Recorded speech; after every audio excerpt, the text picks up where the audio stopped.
રાજ્યના વાતાવરણમાં ફરી આવશે પલટો. 4 દિવસ મેઘરાજા બોલાવશે રમઝટ. દક્ષિણ ગુજરાત સૌરાષ્ટ્રમાં ભારે વરસાદની આગાહી.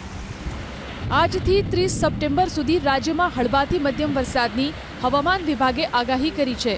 જો કે 48 કલાક બાદ એટલે કે 27મી સપ્ટેમ્બરથી 30મી સપ્ટેમ્બર વચ્ચે ભારે વરસાદની ચેતવણી સાથે યલો એલર્ટ જાહેર કરવામાં આવ્યું છે.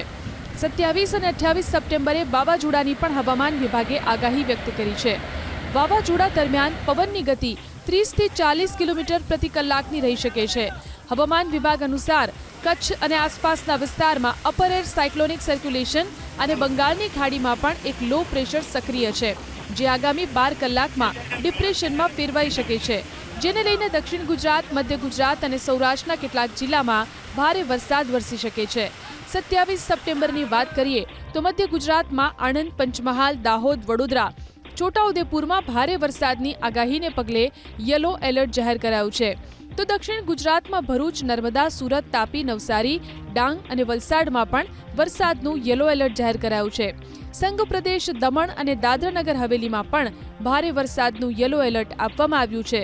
ભારે વરસાદની આગાહી વચ્ચે 27થી 30 સપ્ટેમ્બર સુધી દક્ષિણ ગુજરાતના અને 28થી 30 સપ્ટેમ્બર સુધી સૌરાષ્ટ્રના માછીમારોને દરિયો ન ખેડવા માટેની સૂચના આપવામાં આવી છે.